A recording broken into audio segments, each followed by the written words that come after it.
administrative process once you've tried doing the cover letter and the remittance coupon. I did want to explain, there is a few ways to do it. This is the accepted for value way. There is another thing that people do, and it's called billing error, because if all your bills are prepaid, then wouldn't it be an error for them to be sending you a bill? Well, that is another thing that I'm looking into, and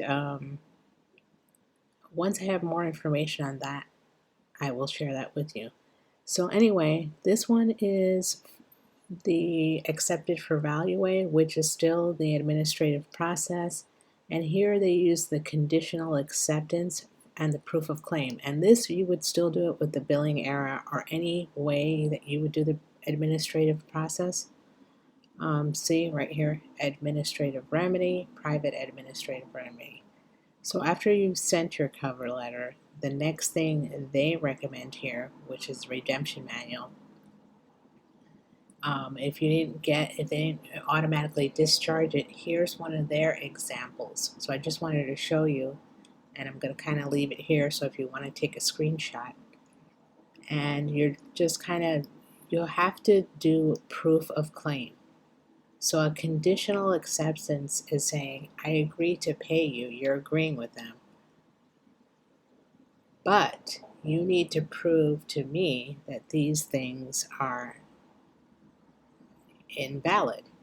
So you have to, this is if you're going to take them to court, or if you're trying to get them to discharge it, or if the CFO looks at it and he has his legal team look at it, and if you haven't stated your claims, then you haven't said anything they've done wrong, and they don't take you seriously. So, for example, proof of claim on how the Oregon Constitution operates upon me, a private man. Okay, let's see one. Proof of claim that in my private capacity, I am subject to Class A, B, and a commercial driver's license. So basically what they're saying here, in your private capacity, if you know about the driver's license, that it's really only for commercial use. So here they're saying that you need to prove to me that I need this in a private capacity.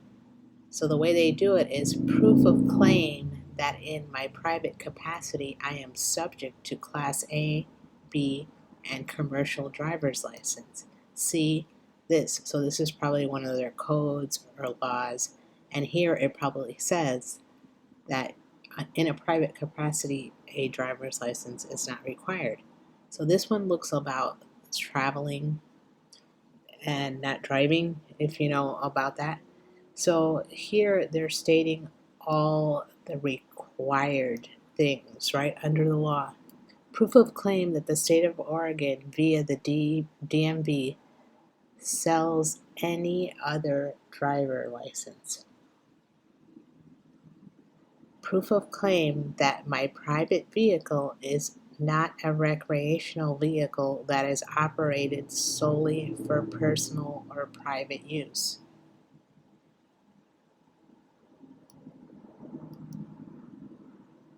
So basically they're saying that you're only using it for private use, right? You're not using it to deliver goods in a commercial setting.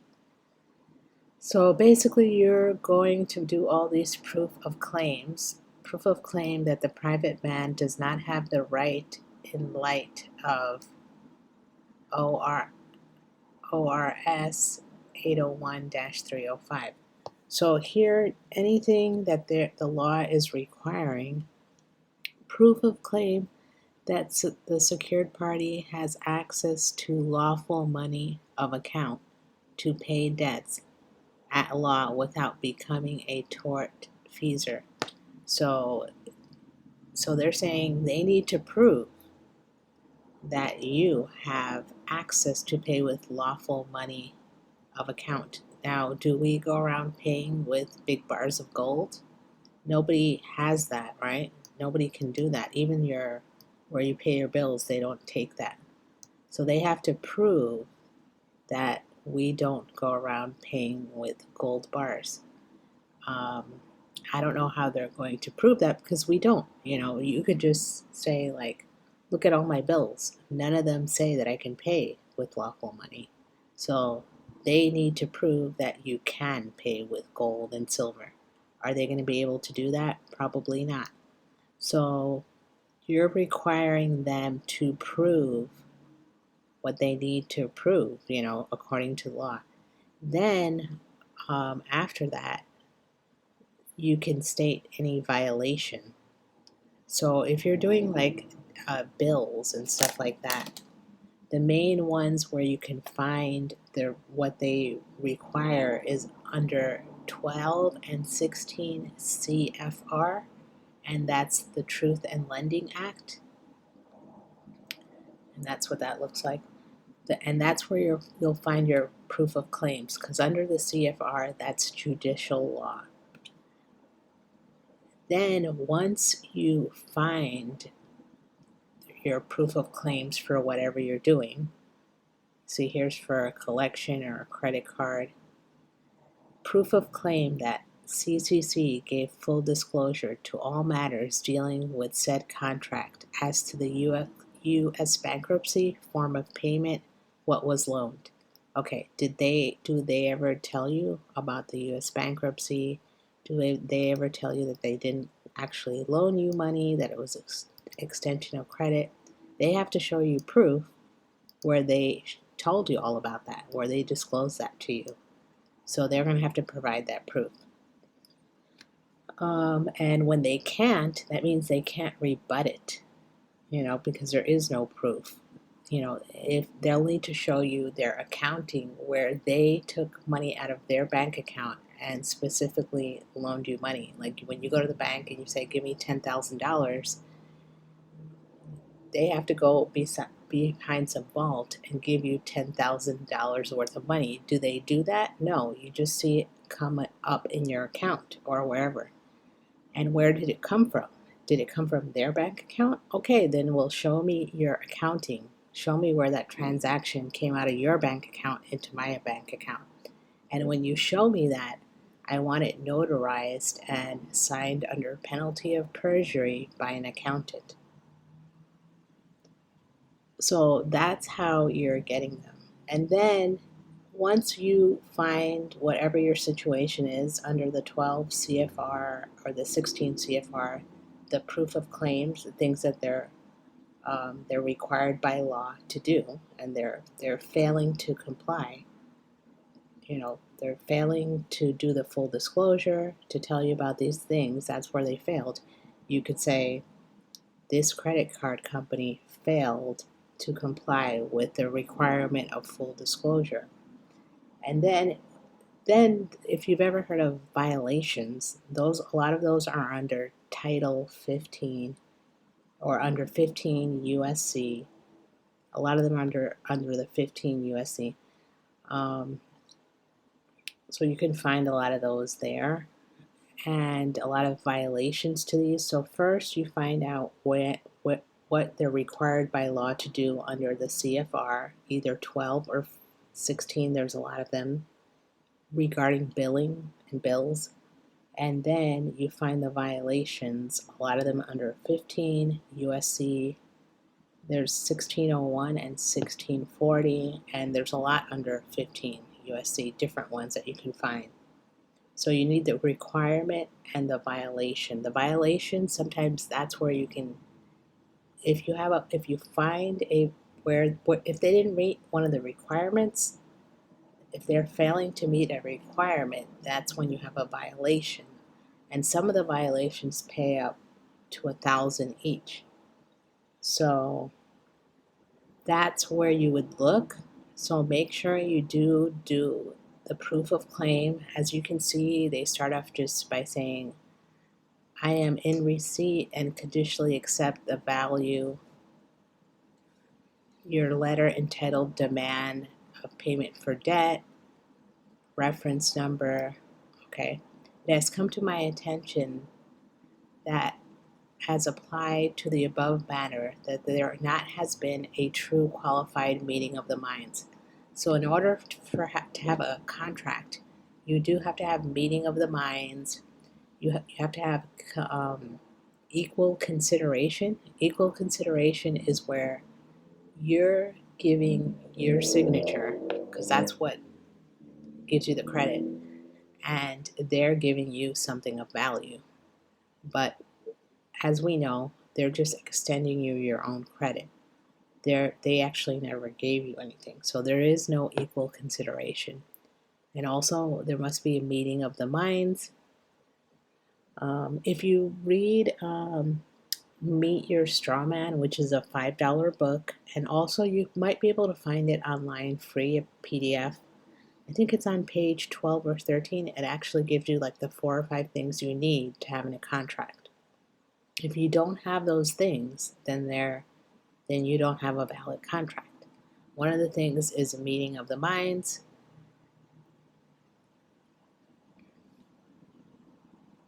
Because look, they said there wasn't a true qualified meeting of the minds, that there may be fraud or misrepresentation on the contract, or the contract itself is an unconscionable contract, or other controversies that may exist in the contract.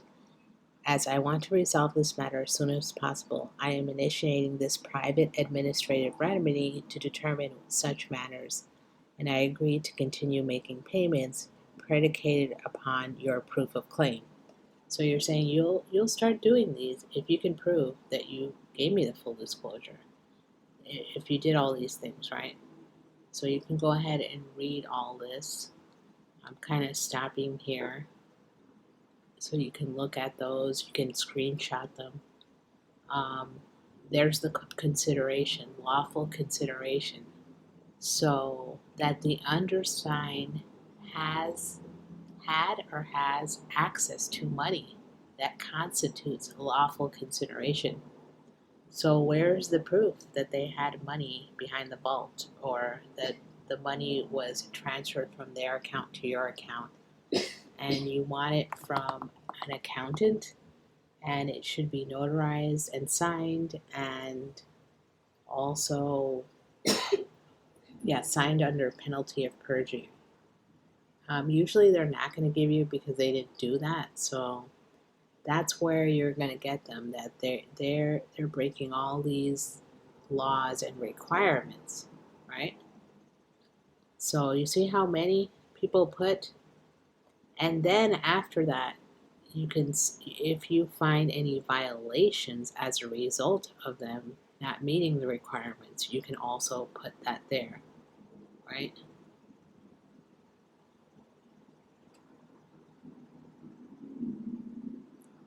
Okay, so there's that page. And then this is the last page. You kind of sum it up here. And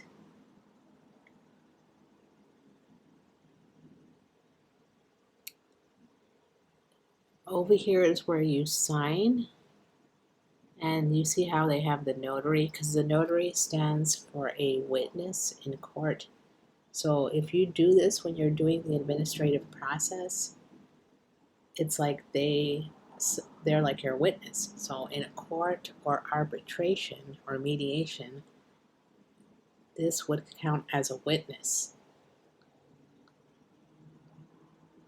Okay, this is another example of they have 3 examples here of conditional acceptances. This is like your next step after you've sent your cover letter, you've sent your thing, and make sure in the cover letter you tell them that they're not supposed to take adverse action against you, because that would be one of the requirements, right? That they would be violating if they did do that. So here is another one. See, they put 34 proof of claim. A lot of people asked me about this, so I just wanted to show you kind of an example of what this looks like. So after that, they're supposed to prove all those things, right? Rebut. This could be what do they call these? Sometimes this is a conditional acceptance proof of claim, but some people call it conditional acceptance affidavit or something like that. Because an affidavit, they would have to rebut all this point by point. If they cannot, then it stands as truth in commerce. So after it's been like 20 days or 10 days or whatever you required them, then it's like, and they haven't sent you, they could have sent you some papers or a statement, but that's not what you're asking for. You're asking for them to show you actually real proof of these claims you're making, right? So now they haven't responded in a sufficient way. Next thing, you can send them the notice of fault and the opportunity to cure. And so this is their opportunity to make it right before you proceed. This is the administrative process, right? So they're kind of like they're in default, right? This is their last opportunity to make it right, send you the proof, show you that they're not doing this. But the thing is, they are doing it, so they probably aren't going to be able to send the proof. And then the last thing is the affidavit of notice of default. So this is what it looks like, and this is when you got them in default. And you need the signature and the notary.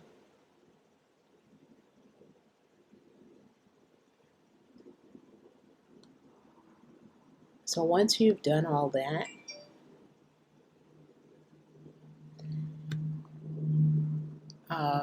that's like the administrative process. You can either report them to the CFB or you can go to the court or the arbitration. That's the next step. And you would have to contact their registered agent to do that. So anyway, I just wanted to review that with you just to show you what the letters will start to look like as you start to do the administrative process. Thank you.